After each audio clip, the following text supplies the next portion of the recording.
Bueno, os voy a presentar a Martín Azcárate. Azcárate Muez es el más joven de nuestro grupo, nos ha aportado muchísima frescura y luego nos ha hecho vivir pues la madurez. Lleva como 3 años con nosotros y ha madurado con nosotros, quiero decirlo así. Hemos notado ese cambio, lo hemos vivido y ha sido pues un placer. Él, como os digo, es Martín Azcárate Muez. Nació en Pamplona, capital de Navarra, en el 2001. Desde niño le apasiona la magia y el teatro y realiza actuaciones siempre que puede. Comienza a estudiar japonés en verano de 2014 debido a la terrible curiosidad que le suscitan la escritura y la sonoridad de esta lengua. Su interés por la lengua deriva en interés por la cultura nipona. Lo fascinan especialmente la música, la caligrafía y el cine japonés. En diciembre de 2014 conoce el grupo Conversaciones a través de un anuncio en el periódico y pasa a formar parte del mismo. Comienza el aprendizaje de los fundamentos del haiku, que hoy escribe tanto en español como en japonés. Actualmente cursa primero de bachillerato de humanidades. Gracias.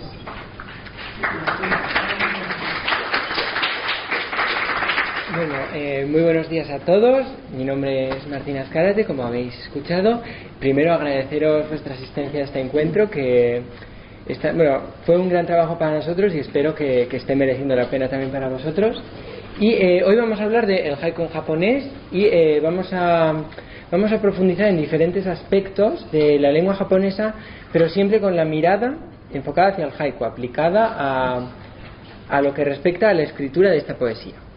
Y bueno, simplemente quiero decir que si durante la ponencia hay algo que no explico bien o que no se entiende, podéis decírmelo y lo repito e intento que se entienda. Bien, para empezar tenemos esta palabra curiosidad, la curiosidad. A mí me parece personalmente que no hay otro motor para el aprendizaje mejor que la curiosidad. A mí el japonés me interesó porque me provocaba curiosidad. Y esa curiosidad fue precisamente lo que me llevó a profundizar en muchas otras cosas más adelante, como por ejemplo el haiku. Y cuando pude combinar la curiosidad que me suscitaba el japonés con la curiosidad que esa nueva poesía, de la que solo había oído hablar pues una vez en toda mi vida, lo único que surgió en mí fue aún más curiosidad por seguir profundizando en el haiku en japonés y aprender siempre, continuar aprendiendo y conforme más aprendes, con más curiosidad ver las nuevas cosas que desconoces para seguir aprendiendo. Bueno, y espero que todos hoy con curiosidad miremos juntos el haiku en japonés para aprender sus fundamentos. Bueno, tenemos aquí el esquema de la conferencia que vamos a seguir. Venía en las carpetas que os entregamos al comienzo del encuentro. Y en la diapositiva está en color, vosotros está en gris, pero bueno. El primer cuadro es el haiku en japonés. Es el tema que nos ocupa hoy. Y vamos a ver dos principales, temas. Sus características, brevemente, lo que marca un haiku en japonés y unos matices también sobre la lengua japonesa. Este último cuadro de los verbos es para el final de la conferencia. Y una vez veamos esas características generales o básicas, pasaremos a estudiar dos ejemplos. Uno de ellos ya nos es conocido, el viejo estanque de Matsuo Basho, y otro sobre la primavera. Y veremos cómo es escribir un haiku en japonés y cómo es leerlo. ¿Qué ocurre cuando tú te pones a escribirlo o te pones a interpretar ese texto? Bien, vamos a comenzar por las características del haiku en japonés. El haiku es un texto y en la medida en que es un texto está escrito. Pero la manera en que está escrito no es siempre la misma que en español. La manera clásica de escribirlo es verticalmente, porque cuando la escritura china se introdujo en Japón era vertical. Entonces los japoneses pues adoptaron ese sistema y la escritura vertical, en una sola línea de derecha a izquierda. Y pues más adelante se desarrollan las 3 columnas en la medida en que el haiku pues tiene 3 versos de 5, 7 y 5. Y es más moderna la forma en 3 líneas horizontales que hay antologías en las que para darle un aire más clásico, más tradicional, se escribe de manera vertical y otras en las que se escribe de manera horizontal, pues antologías más contemporáneas o más modernas. Y luego tenemos las características comunes del haiku en español y el haiku en japonés. Son los elementos que diferencian pues un haiku en japonés o en español, el haiku en general, de digamos un soneto o cualquier otro tipo de poesía del mundo. Y los más básicos son la métrica, el 5-7-5, que lo tenéis escrito en japonés, es go, shichi, go, go, shichi, go. Y esa palabra, go, shichi, go, son 3, 5-7-5, esas 3 palabras. Pero se puede utilizar como una sola palabra, go, shichi, go, como sinónimo de haiku. O sea que la métrica, el nombre de la métrica, 5-7-5, puede ser sinónimo de haiku.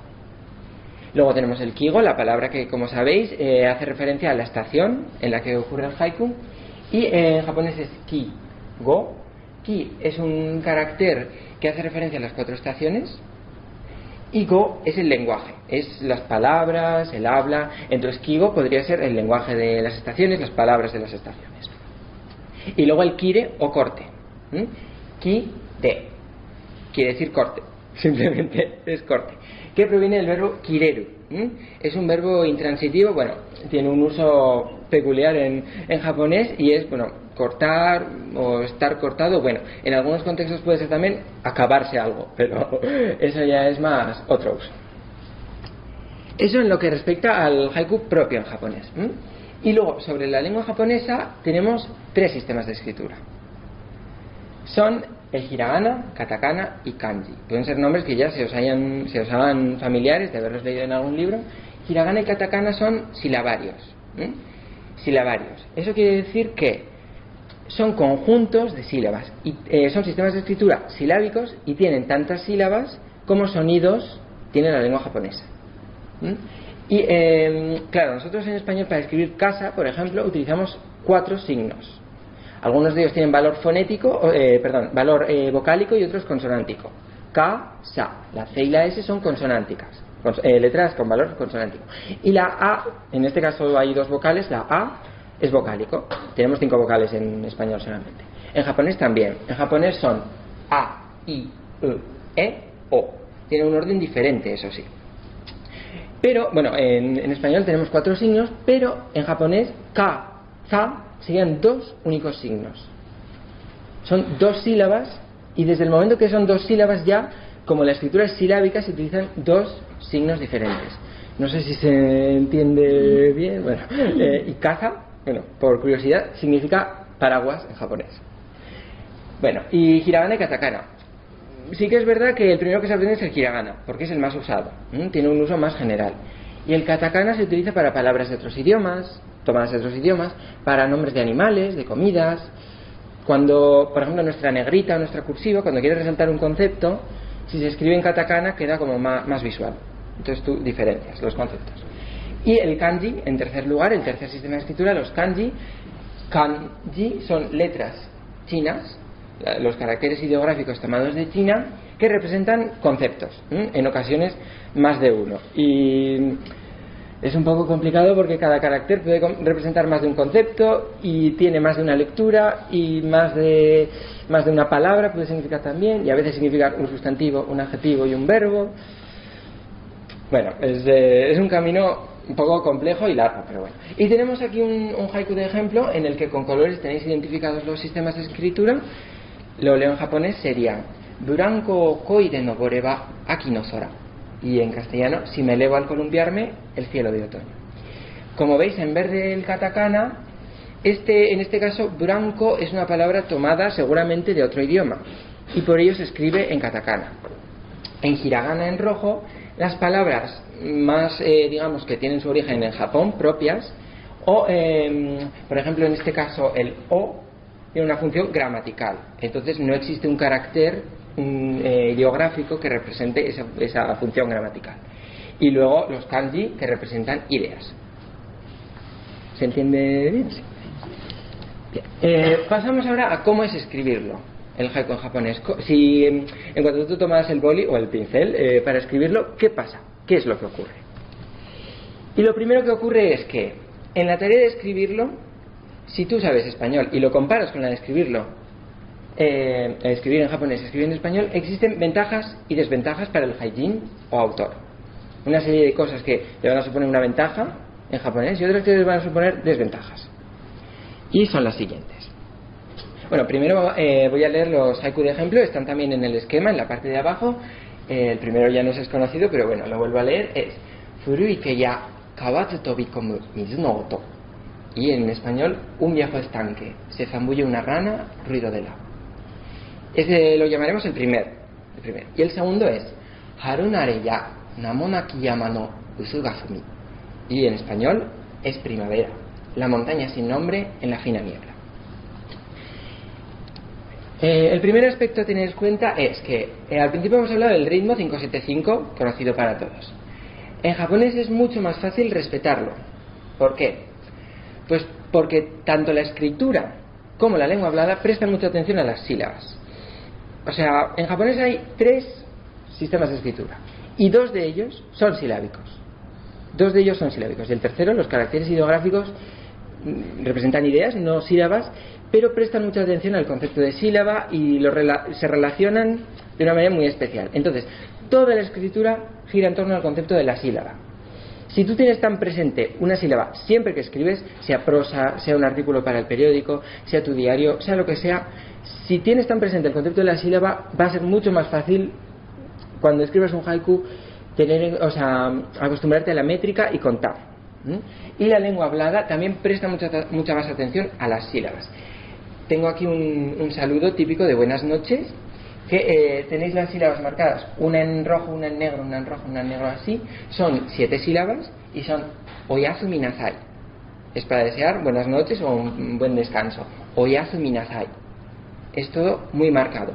Nunca nos encontraremos al final de una sílaba una consonante, a excepción de una que veremos más adelante. Pero, por ejemplo, la marca de zapatillas Nike, nosotros lo pronunciamos Nike con la K al final y para nosotros es habitual, pero en japonés se diría Naiku. Siempre tiene que haber una vocal de apoyo. Entonces las sílabas están mucho más presentes en tanto en la lengua hablada como en la escrita, y por ello es más fácil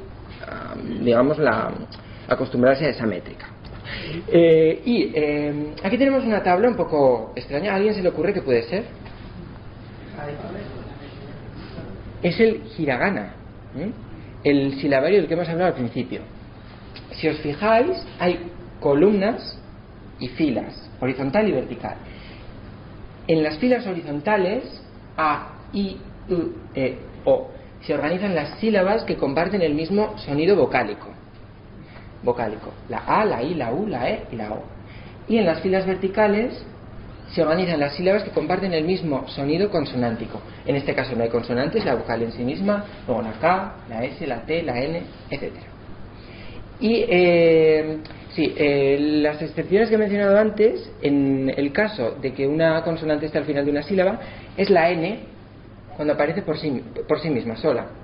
También existe la fila de la N combinada con una vocal, na, por ejemplo, ni, nu, ne, no, pero la N en soledad puede aparecer, por ejemplo en la palabra nan, que quiere decir qué o cuál. Y luego las vocales en sí mismas forman también una sílaba. Para nosotros eso es un poco extraño porque la vocal suele ir acompañada siempre de una consonante, pero una vocal en sí misma puede ser una sílaba. Y en este caso, si quisiéramos escribir el primer verso del haiku del estanque, un viejo estanque, en japonés furu ike ya, solo tendríamos que elegir fu, ru, ike ya. Fu, ru, ike ya. Aquí se ve lo que he comentado antes de lo marcada que está la lengua por el concepto de sílaba. Porque si nosotros queremos escribir el primer verso, un viejo estanque tiene 15 caracteres gráficos, 15 signos. En cambio en japonés son 5, los mismos que los sonidos. Hay tantos sonidos como símbolos. Furu ike ya. Y esto corresponde a una ventaja en lo que me respecta a escribir el haiku en japonés. Sin embargo, hay que decir que en japonés no existen las reglas de contaje de sílabas a las que estamos acostumbrados, que son al final del verso, cuando hay una palabra aguda, sol, por ejemplo, se suma una. Entonces, si la palabra sol está al final de un verso, en vez de contar sol, se cuenta sol, se cuenta como 2. Las llanas no tienen efecto porque la mayoría de palabras en castellano son llanas, y las esdrújulas, murciélago, por ejemplo. Si estuviera la palabra murciélago al final de un verso, en vez de contar murciélago, sería murciélago 3 únicamente. Y esto no existe en japonés. Tampoco existe la sinalefa. La sinalefa es la pronunciación de la vocal final de una palabra junto con la vocal inicial de la siguiente, en una sola sílaba. Un viejo estanque. No existe en japonés. Y tampoco existen los diptongos. Esto se nos suele hacer muy raro, sobre todo a los europeos que estamos acostumbrados a las lenguas indoeuropeas o a las lenguas romances, las que comparten el latín, en la que los diptongos tienen un papel importante. Por ejemplo, la palabra hoy, estamos muy acostumbrados a decirla, es una palabra común. Hoy, hoy, una sílaba. En cambio, en japonés, hoy son 2 signos gráficos, son 2 sílabas. Y en el contaje de sílabas de un haiku serían 2 sílabas. Y nan, el ejemplo que hemos mencionado anteriormente, nan, para nosotros, nan es una sílaba, nan. Pero na, en japonés son 2. En la medida en que se escribe con 2 signos gráficos que corresponden a 2 sílabas y se pronuncian, sí que es verdad que la pronunciación a veces es un poco, puede acercarse a un diptongo o a nuestra pronunciación un poco, pero también se suele pronunciar, sobre todo depende de la zona, separado. Y esto es una desventaja. ¿Por qué? Porque estas reglas en español nos permiten, si jugamos con las palabras, nos permiten ganar sílabas, restar sílabas y un poco, digamos, ajustar al ritmo que nosotros queremos, que es habitualmente el 5-7-5. Y ahora vamos a probar a contar las sílabas de este haiku, el primero, en japonés, pero aplicando las reglas del español. Vamos a hacer que existen como si existieran la sinalefa, el sumar una sílaba cuando la última palabra es aguda y el restar una sílaba cuando la última es esdrújula. Y vamos a ver qué obtenemos. Empezamos con el ritmo 5-7-5, que tiene furu ike ya kawazu tobikomu mizu no oto. Qué diferente. Hay un defecto. Este es el haiku, que daría furui ke ya a. Se haría una sinalefa entre estas 2 vocales, furui ke ya. Y la última palabra, ya, es un kireji, que hablaremos más adelante de ellos. Podríamos considerarla como aguda, puesto que es un monosílabo, podríamos decir, y sumaría una, furui ke ya a. En este caso no cambiaría, 5. El segundo verso, kawazu tobikomu.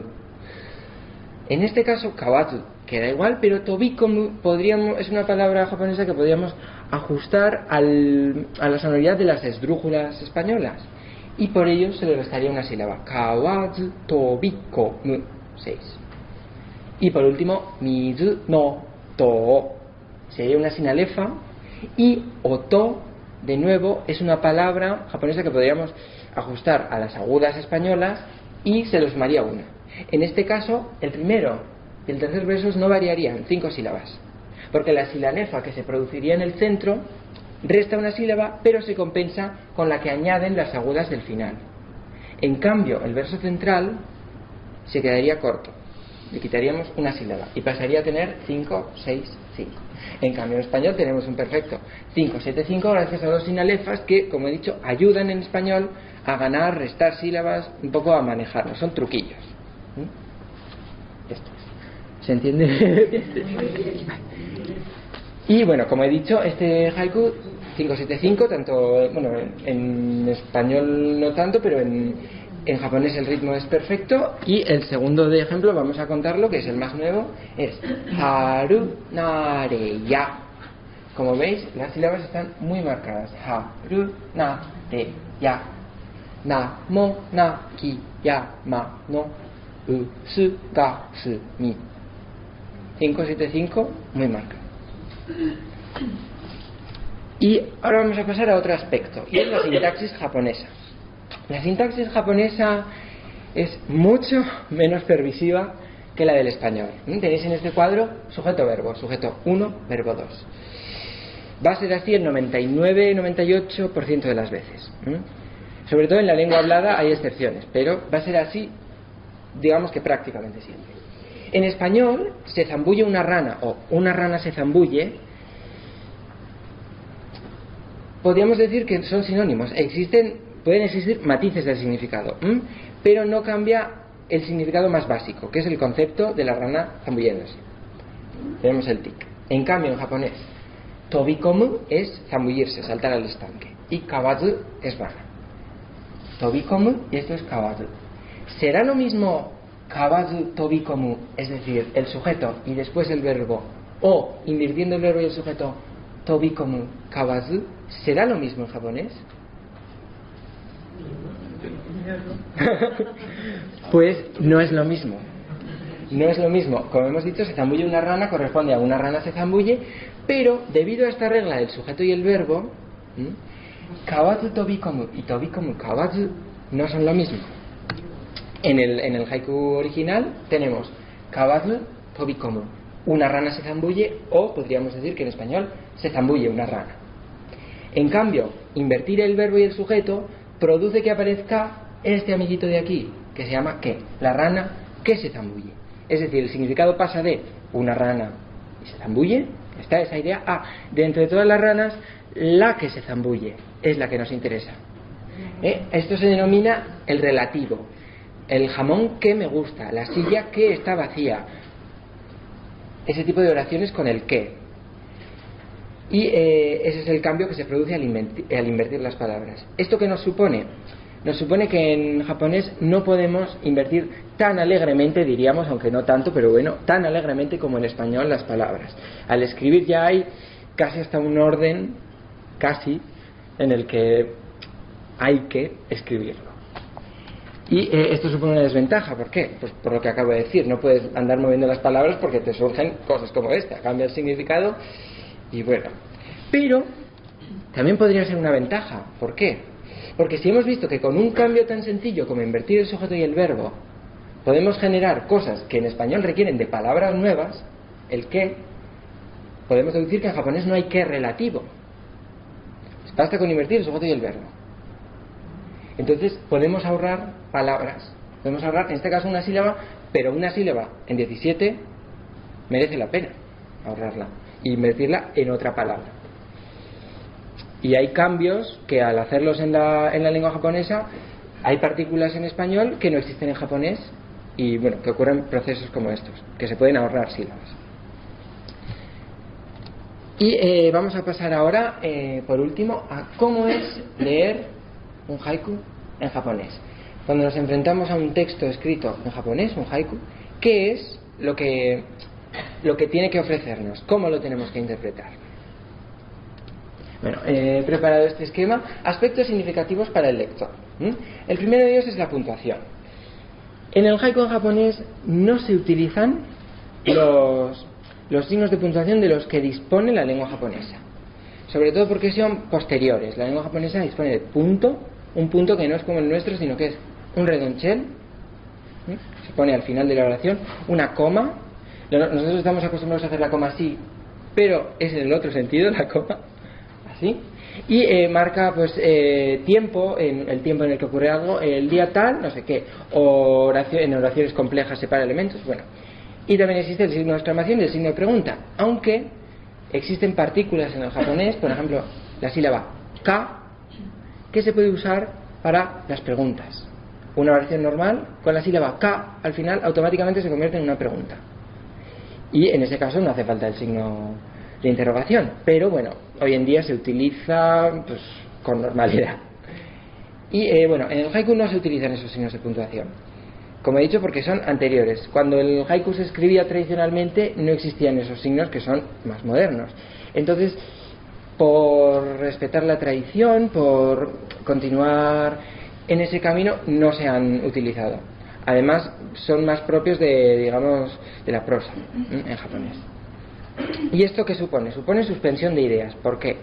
Pues porque nosotros en castellano estamos acostumbrados a puntuar, a poner las comas, los puntos, que nos ayudan a ver gráficamente la separación entre las ideas. Entonces, si tú en japonés lo único que tienes es simbolitos que representan sílabas, ideas, queda todo como muy suspendido. Aquello de la vaporosidad, el bosquejo.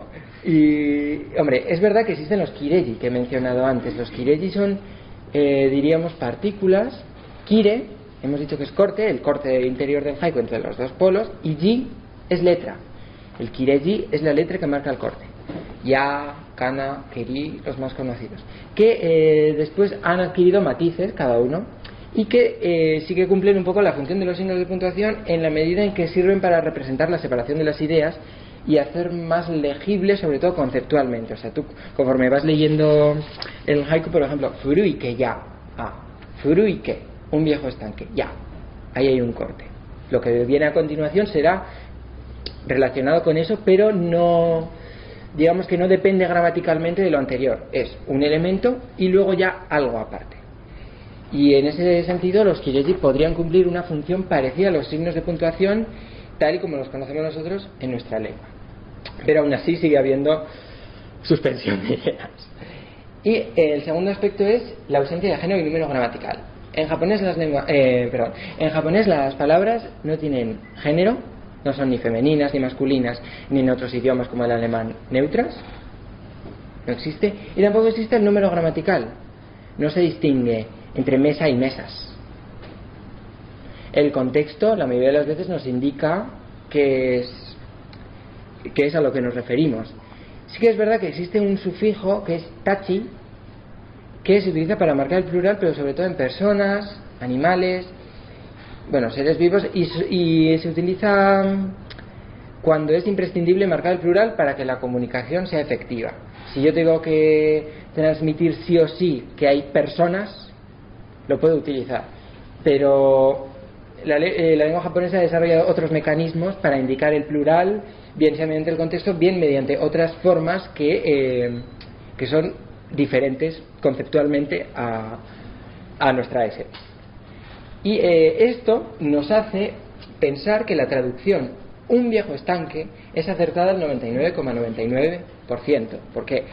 Pues porque cuando Matsuo Basho dijo furuike ya, dijo un viejo estanque, no tiene mucho sentido pensar que quisiera decir varios viejos estanques, pero siempre, en este caso igual está un poco más claro, pero siempre nos quedará el 0,01% de la duda, incertidumbre, como le queramos llamar. Y existen los contadores. Los contadores son un tema muy interesante que en japonés de hecho no se cuenta de la misma manera un objeto que es alargado y un objeto que es liso. Un objeto alargado es, por ejemplo, uno es ippon, un objeto liso es ichimai. Para objetos en general que no precisan de un contador propio, porque también los hay, se utiliza el tsu, hitotsu, futatsu, mitsu, etc. Y bueno, estos contadores tienen cabida relativamente en el haiku, aparecen no muy comúnmente, pero en ocasiones aparecen. Sí, y por ejemplo, el de las casas es ken. Entonces, si en un haiku aparece la palabra iken, que quiere decir una casa, ya solo con poner la palabra iken sabemos que hace referencia a una casa. Casi con seguridad, si pone ippon, se referirá a algo alargado de la naturaleza, pues será una caña, algún elemento. Y bueno, ese tipo de palabras existen en japonés y en chino, y aportan otro tipo de riqueza. Y por último tenemos los verbos que no marcan persona. Este es el cuadrado al que me refería al principio cuando he señalado en el esquema. Por ejemplo, tenemos el verbo iku. Este es un kanji. Este kanji por sí mismo, para que veáis la profundidad de significados que puede tener, puede leerse iku o también yuku, de ir, ambos, casi un cambio fonético de iku a yuku. Y también okonau, una u después, y en ese caso sería llevar a cabo, hacer un acto, algo así. Y luego puede leerse de diferentes formas según otro tipo de lecturas. Por ejemplo, puede leerse yo para representar líneas, puede leerse ko, sobre todo haciendo referencia a los viajes, y tiene una lectura ahí perdidilla que es an. La más habitual es ko, sobre todo para hacer referencia a los viajes, para que veáis la profundidad que tienen los caracteres. Y bueno, decía iku, esta es la sílaba ku, y este es el carácter ideográfico de ir, iku. Y iku puede ser yo voy, tú vas, él o ella van, nosotros vamos, vosotros vais, ellos van. Solo con decir iku puede ser que cualquier persona vaya. Entonces, claro, esto supone todavía más suspensión de ideas y libertad de la interpretación. El contexto es decisivo, sí, pero siempre quedará la duda, la incertidumbre de qué es lo que nos quiso decir. Y bueno, en principio esto es todo por mi parte. Me gustaría despedirme de la ponencia con este carácter que me gusta mucho personalmente. Se lee oari, es final, y me gusta recordarlo pensando que es ito, hilo, la primera parte es hilo, y la segunda es fuyu, invierno. Me gusta pensar que en invierno hace tanto frío que hay que tejer mucho y se acaba el hilo.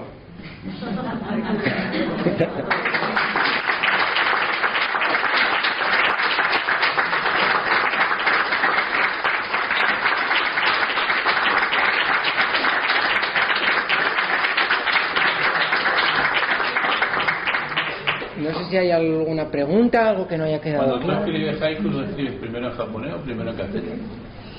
Yo escribo, depende de casi cómo me dé, porque a veces veo un paisaje y me sale muy fácil en castellano, pero a veces, porque conozco el vocabulario que necesito para expresar ese paisaje o lo que sea, me sale más fácil en japonés. Pero suelo intentar, cuando escribo en japonés o en castellano, no traducir después, sino, una vez escrito en un idioma, intentar escribirlo en el otro, poniéndome de nuevo en la misma perspectiva y como si tuviera que hacer otro haiku diferente en otro idioma, un segundo.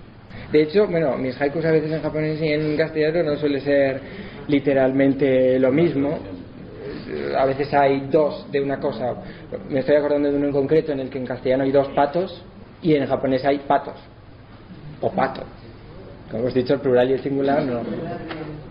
Una pregunta general, no sé si la podéis saber, pero yo te la hago. ¿Es más difícil aprender el chino que el japonés? ¿Alguna vez en las clases habéis discutido, hablado de eso? Depende, ¿Qué diferencias o qué dificultades hay? Depende mucho de qué idiomas conozcas tú. Lo comentábamos el otro día, si sabes euskera, se te pueden hacer fáciles aspectos del japonés. Sobre todo la pronunciación, la fonética y el orden de las ideas. No tanto la declinación que existe en euskera, porque en japonés no hay declinación, ni el sistema verbal tampoco se parecen en prácticamente nada, pero el orden de las ideas, sujeto, objeto, verbo, frente a nuestro sujeto, verbo, objeto, yo como una manzana, yo una manzana como, sería en japonés. El orden de las ideas, se parecen en ese aspecto el japonés y el euskera. En cambio, si sabes inglés, por ejemplo, el inglés es una lengua muy concisa, muy precisa, el chino también lo es. El chino, hay un montón de caracteres, cada uno tiene una lectura y cada uno significa una o varias ideas también, pero sobre todo en chino una. Y es todo mucho más analítico que en japonés. Y bueno, termino una cosa más y... sí, yo creo que requiere... Si sabes chino, por ejemplo, la escritura del japonés se te hará fácil en cuanto a que estás familiarizado con los caracteres, y a la inversa, japonés con chino. Pero yo diría que en general el chino es una lengua más analítica y el japonés es un pelín quizá más creativa o más... tiene otros matices, incluso a la sonoridad. Me refería al chino porque el chino tiene cuatro tonos: ascendente, transversal, sí. Entonces la pronunciación debe ser bastante más difícil en el chino que en el japonés, sí. Tanto en la pronunciación como los ideogramas. Los ideogramas chinos son todo ideogramas. El japonés, bueno, pues tiene katakana y hiragana que ya son un poco más, me parece que son 2.000 o 3.000 ideogramas los que utiliza un japonés. Un chino no sé cuánto, pero miles. Hasta 20.000 pueden llegar. Sí.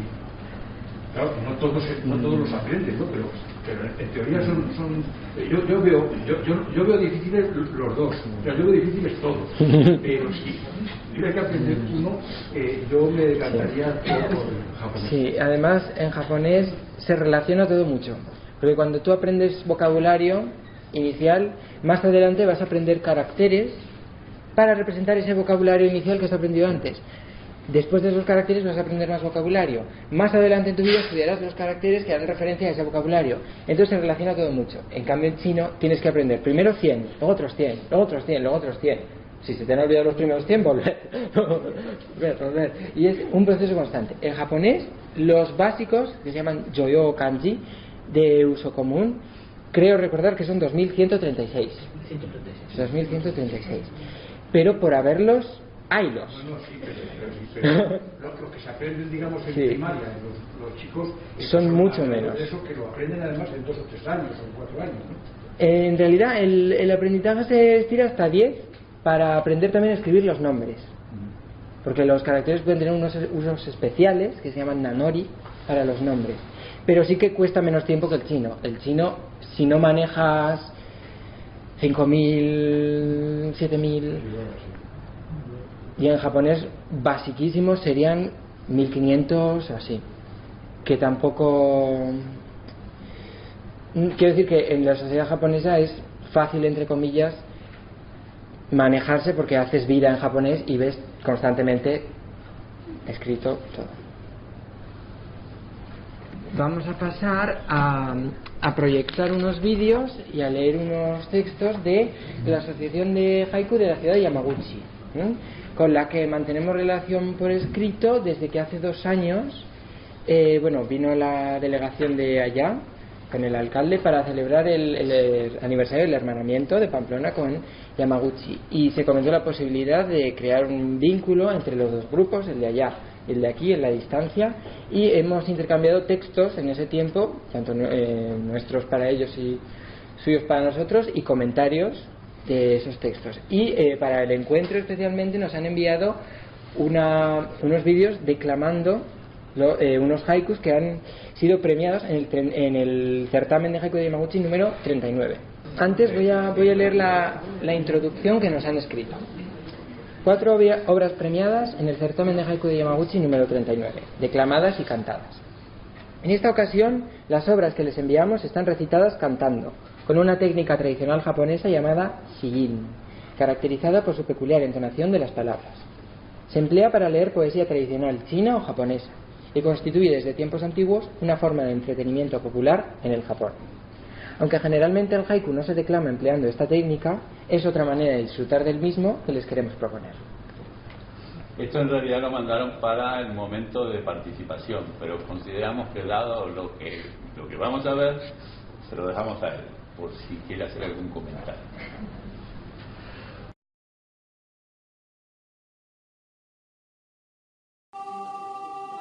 Katayama Itsuko Saku, Ato Zusai.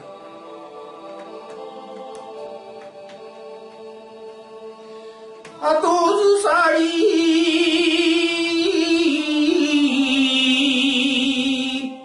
Senu Shirokutsu de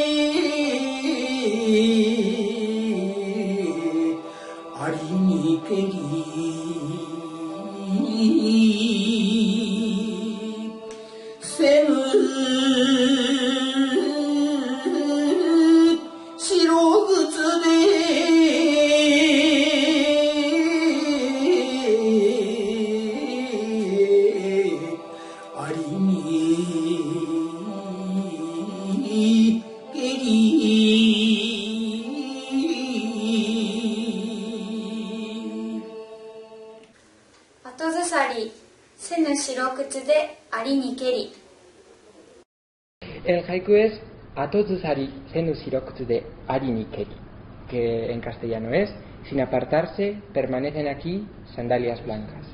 Sin apartarse, permanecen aquí sandalias blancas. La autora es Itsuko Katayama. Para la autora, la figura del enfermero o enfermera está simbolizada aquí por las zapatillas blancas estilo sandalia, que típicamente forman parte del uniforme de verano de este colectivo. Pase lo que pase en el día a día del hospital, su compostura y serenidad imperturbables representan el apoyo más importante que tiene el paciente, el autor. Oishi fusasaku senpuki.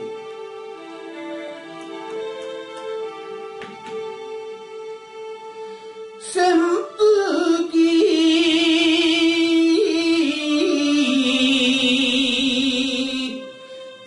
くつの足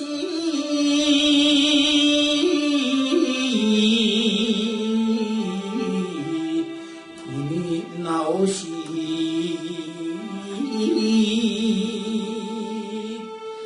退屈の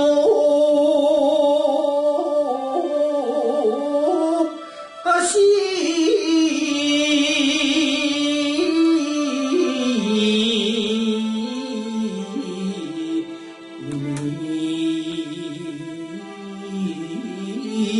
直し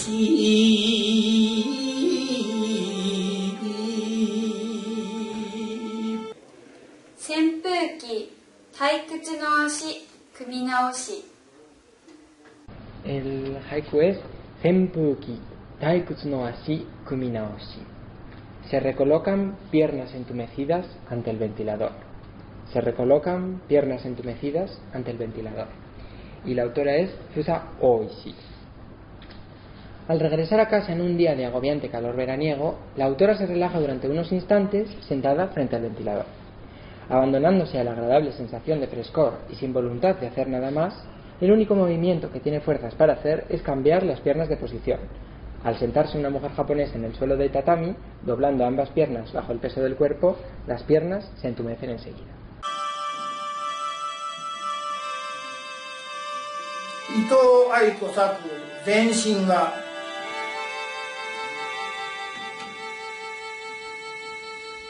全身が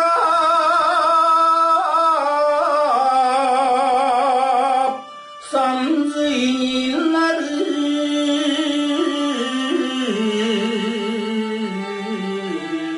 暑さかな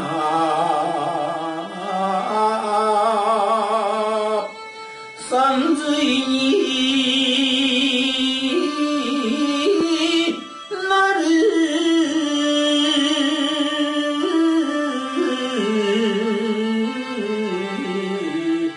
暑さかな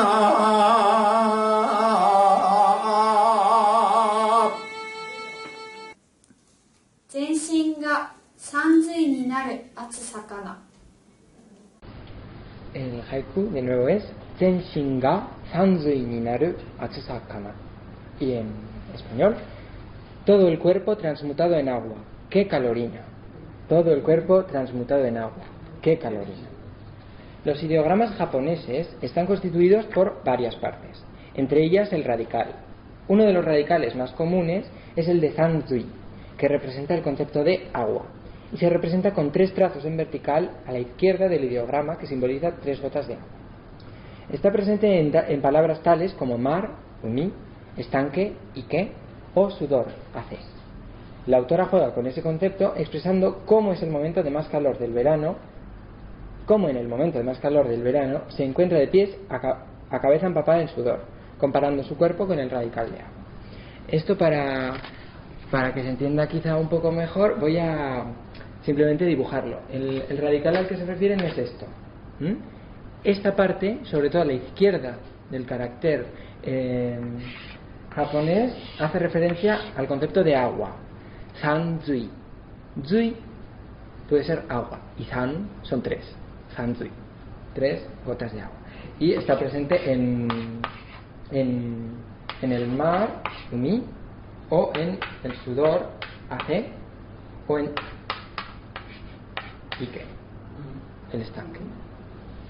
Entonces, bueno, juega un poco con el concepto del agua, las gotas, la humedad, es un juego conceptual. Y el último. 杉山久子作葉桜や葉桜や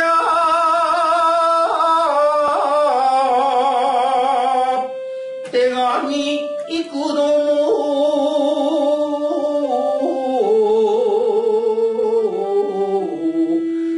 畳まれて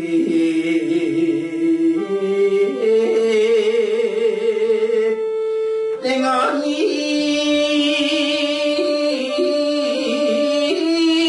幾度も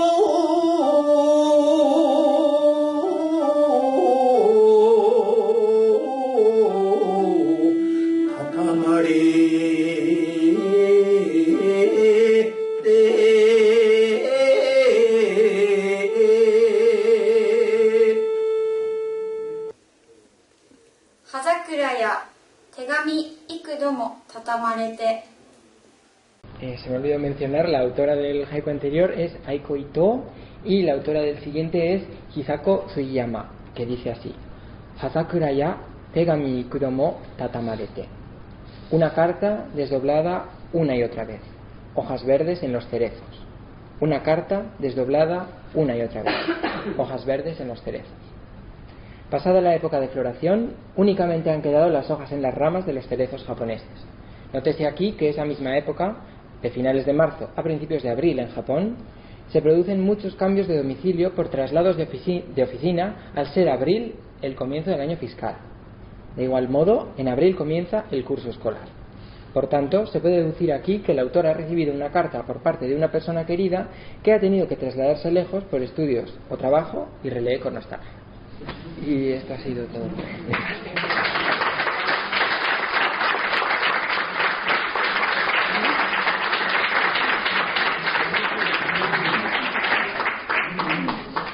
Para que quede registrado, aunque sea en el sonido, gracias a la Asociación de Haiku de Yamaguchi por enviarnos esto.